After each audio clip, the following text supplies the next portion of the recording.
Olá, caros irmãos em Cristo, sejam todos muito bem-vindos à nossa casa de Bezerra, virtualmente aqui pela internet. Aqui estamos novamente para falar, sentir, refletir e nos harmonizar com o estudo do Evangelho de Jesus à luz da doutrina espírita. E como sempre fazemos, solicitamos o amparo dos amigos espirituais desta casa para esse nosso singelo trabalho.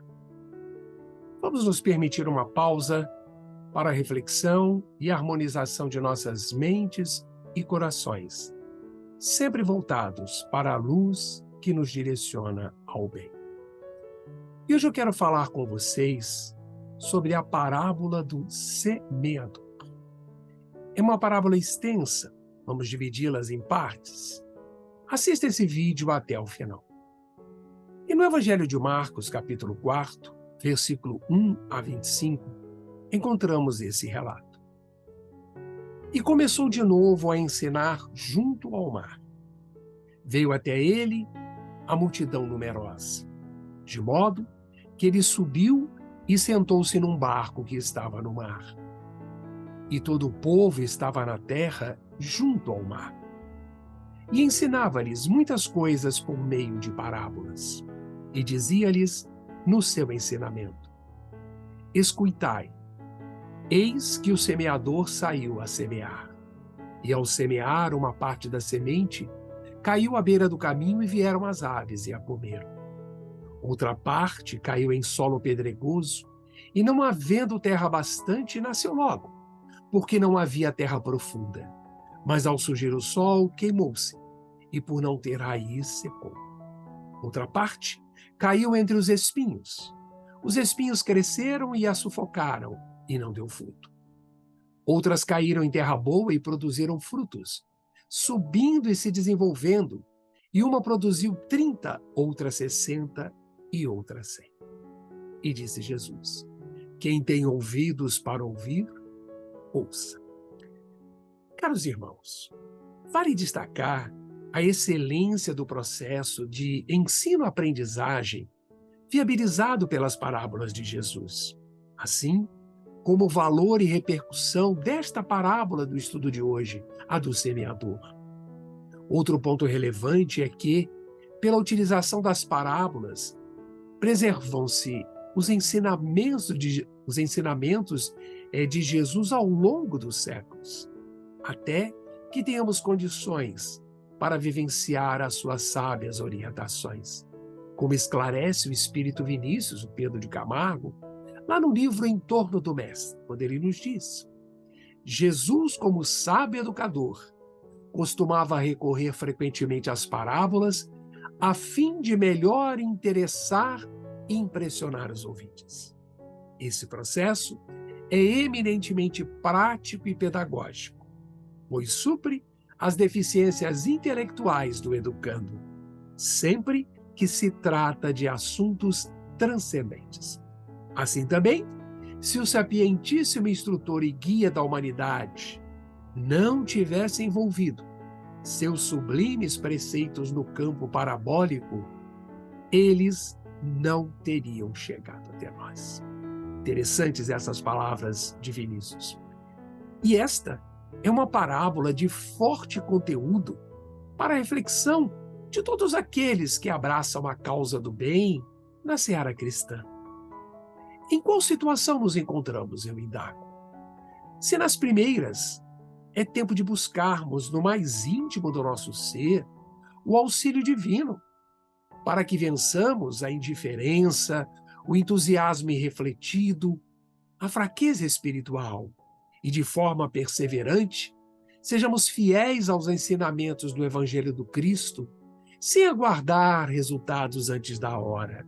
Sejamos como o solo fértil proposto por Jesus. E esta parábola do semeador, a primeira transmitida por Jesus, contém uma simbologia que, ao ser decifrada à luz do entendimento da doutrina espírita, nos permite perceber os mais variados níveis de entendimento da mensagem do Evangelho por nós, os seres humanos. Fornece essa parábola também a chave que se destacam vários símbolos. A figura do semeador, a semente e os 4 tipos de solos nos quais a semente foi semeada. Compreensão auxiliada para entendermos as outras palavras do Evangelho. E nesta parábola do semeador, destacam-se alguns símbolos. Essas figuras, como nós estamos vendo, com os solos, por exemplo, que foram colocados, a semente que foi semeada, como o próprio Jesus explica. Esta parábola nos encoraja a exercer nosso entendimento espiritual, segundo se vê lá no versículo 9, que diz: quem tem ouvidos para ouvir, ouça. Sabemos que nas chamadas sociedades agrícolas, a ilustração do semeador era muito comum, é comum. Essa parábola, na realidade, é fazendo referência aos muitos tipos de solo, pois isso é o que a lição destaca na parábola. Ela ilustra a própria experiência de Jesus e aquilo que ele esperava que fosse característico daqueles que foram enviados a ter com ele. Jesus conhecia o solo rochoso das mentes dos escribas e fariseus. Já encontrara o entusiasmo superficial e instável da multidão. E um ponto a observar é que, apesar de todo esse entendimento realista sobre as várias reações ou falta de reação, apesar de olhar de frente o pior que pudesse suceder à semente, que é a palavra, Jesus continua ensinando. Esta parábola não é pessimista, e a produção do bom solo, sem importar em que proporção em relação à semente perdida, em ouvidos fechados, garante abundantemente a fé e a ventura do semeador. Jesus continuou ensinando até o fim. E a persistência do mestre nazareno em pregar esta palavra de Deus, mesmo para os que se achavam temporariamente mudos, demonstra que a persistência no bem é a tarefa que todo o cristão sincero, pois como nos lembra o apóstolo João ao citar Jesus, tenho-vos dito estas coisas para em mim tenhais paz, mas tende bom ânimo, eu venci o mundo. Reflitamos sobre esta mensagem. Bom, é isso que temos para as nossas reflexões nesse encontro de hoje. Curta e comente abaixo se você gostou. Envie para quem você julgar que necessita desta mensagem cristã. E para mais vídeos, se você ainda não segue, siga o nosso canal. Siga o nosso perfil do Centro Espírita Bezerra de Menezes do Estácio. Espero que tenhamos aproveitado este momento e possamos estar juntos na próxima semana, em que falaremos sobre o Evangelho de Jesus à luz da doutrina espírita. E reforço, se você gostou dessa mensagem de Jesus e acredita que ela também fará sentido para alguém, por favor, faça chegar a mais pessoas. Compartilhe. Tenhamos todos uma excelente semana, um abraço fraterno em todos. Fiquem em paz e continuem se cuidando.